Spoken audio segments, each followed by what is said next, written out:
Hello, I'm Father Rod Craig, priest of the Diocese of Fresno, and assigned as chaplain here to Santa Teresita and St. Anthony's Retreat Center. So happy to be with you here today. And I want to talk a little bit about the programs that we have to offer here.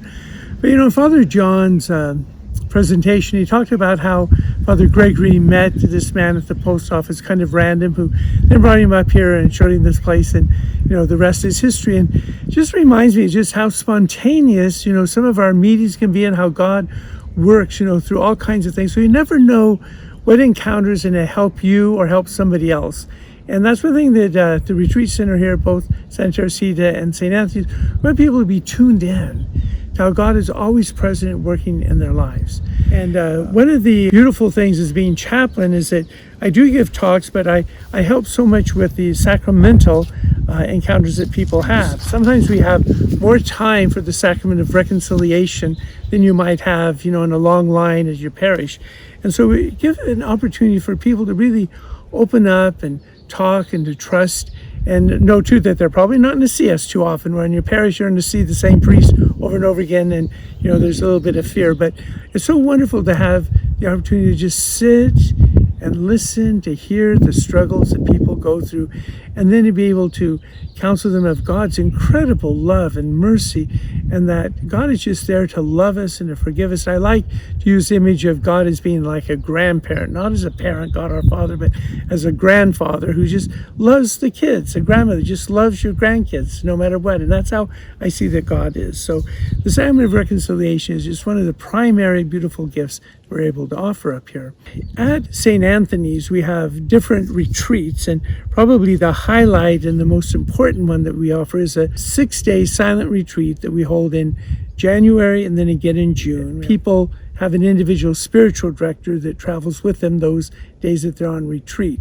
And it's a really powerful, wonderful experience. And God is really present. In the silence, God is active.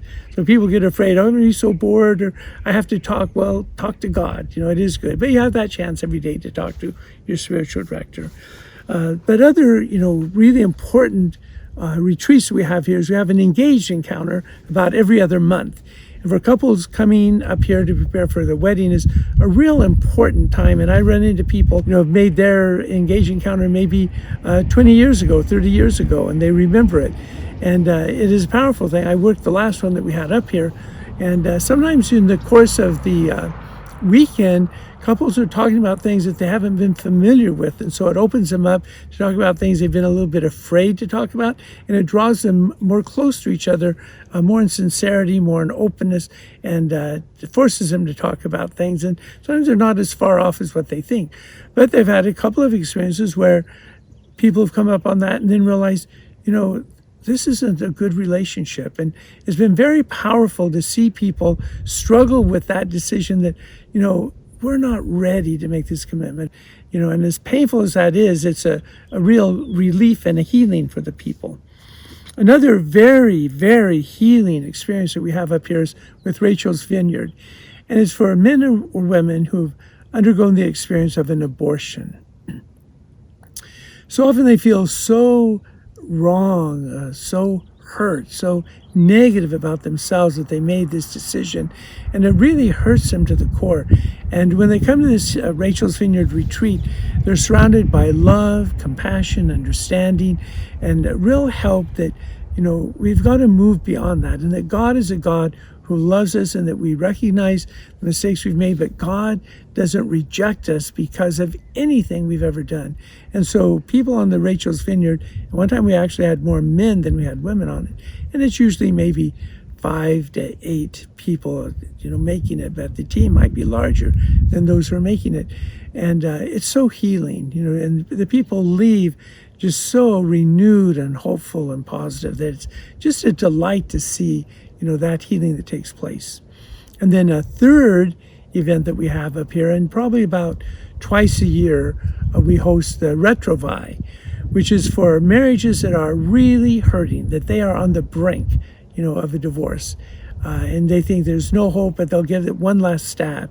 And it's amazing when they hear the stories of the team that give the retreat, and they hear their brokenness and how desperate they were, and to see how loving they are to one another, the healing that they've experienced. And these hurting couples all of a sudden have a ray of hope that, hey, maybe we can make it. And it really makes a difference in their life to be able to go on. And so St. Anthony's Retreat Center does do a lot to renew people, to lift them up, to give them hope. And it's such a wonderful gift to be able to experience that no matter what our retreats, might be. Another event that we have on Mondays, we have a grant from the Dairymen's Corporation. So we have a Monday lunch for seniors, and they pay $5 for that. And we have great food. But what's so neat is to see local people come together, and maybe they haven't been able to visit with one another because they're more shut-ins, or they just don't get out. They don't have the freedom that they used to have. And it's just, they like to sit around and talk and visit, so we're able to facilitate that. But we also, Sister Danielle, Father John, and I, about every 2 months, every 3 months, have some kind of retreat on some spiritual theme and to welcome people. We have one coming up just to reflect on COVID and what this isolation has done for all of us. But then parishes come up, and sometimes their priests will come up and they'll do a retreat. Then sometimes the RCIA from different parishes will come up. The Knights of Columbus regularly have 2 retreats up here every year. So there are other groups that come up, and then we have some Bible studies that just use a place in the day. So there are a lot of activities, and I would just say that it's really only our imagination or lack of imagination that limits what we can do up here. Besides St. Anthony's, we have the Youth Center, Santa Teresita Youth Conference Center. And the Youth Center primarily and first and foremost serves parishes with students going through confirmation. Sometimes our staff gives a retreat, other times the parish staff will give a retreat, and we just simply provide the environment. Most of the time we try to provide the students with an opportunity for confession. It is such a privilege to sit with these high school students, and Father John and I, we might spend 4 hours or even 5 hours, with a group hearing confessions. And to just sit there and have the time to let these kids pour out their hearts and say things that they have never spoken before, and to just hear them, listen to them, and assure them absolutely of God's love. In the Psalms of praise, Lord, remember not the sins of my youth.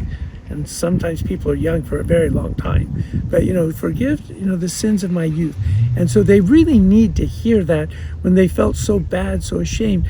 And I remember sitting with one guy, and he just couldn't say what was on his mind. And I sat there and I'm thinking, what has this kid done? And, he's just in agony. And I wanted to suggest some things, but I thought, who do I know? What do I know?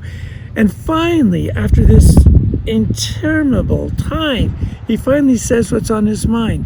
And it's like, oh my gosh, such a simple thing. But for him, it was devastating. He just couldn't say it. And once he did, and we talked about it, I gave him absolution, he left such a free young man, and it's such a privilege, incredible privilege to be able to minister to students in this kind of a way. And so the Youth Center, the confirmation retreats are really wonderful for that.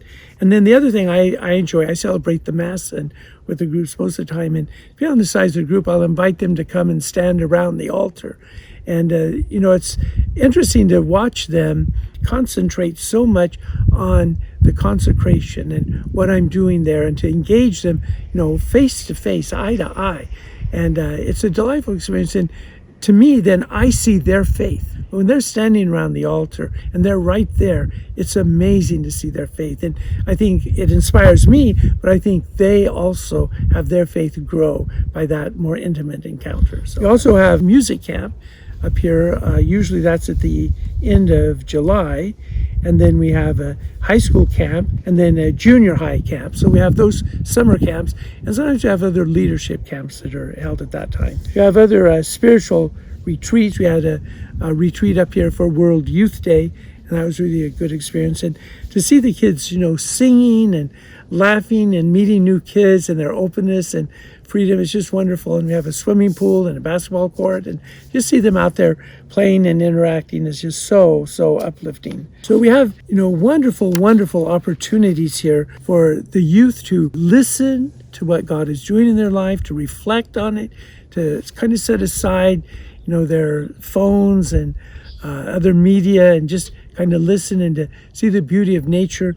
And the Science and Nature Camp, one of my cousins comes up and does a nature walk with them. Sister Danielle does a owl walk with them. Father John goes up for stargazing, and it's like up here you can see the stars, and that's such an enlightenment for the kids, because in town they don't often see the stars or pay that much attention, but Father John knows so much about the different stars. So there's so much that we offer up here that is life-changing. And one person I know had gone on a retreat when she was in a very difficult situation, but she went on that retreat and she just experienced the Holy Spirit touching her and helping her, and she was able to face that she was in a very abusive, destructive relationship in her marriage, and realize that God was calling her out of that marriage into a life of more happiness and more peace and a whole new different direction. And so that was the invitation she had to get out of a difficult situation and to get back into the church. And her life since then has been one of ministry. And so it's amazing when we take the time out of our lives to pause, to listen to the Lord. And sometimes some kids are up here because their parents have made them, and I mean, sometimes people come to a retreat, even the adult, under pressure. But God is at work and will always transform us if we just give a little crack of an opportunity. As a priest, as chaplain up here, it's an incredible privilege to be able to witness that in people's lives. So thank you very much for what you do to help us. And this day of giving is an opportunity for you to participate in the wonderful ministry that we do here at St. Anthony's in Santa Teresita. So I hope you will consider what you might be able to offer to keep our doors open. And in this time of COVID, we've been so limited by what we could do, and also limited on the fundraiser we've been able to have. But our expenses are still there. And now as we open up, and cost of things have gone up so much, that we really want to do all that we can to provide a place where people can encounter the Lord and have their lives touched and transformed. So thank you for making that possible. God bless you all.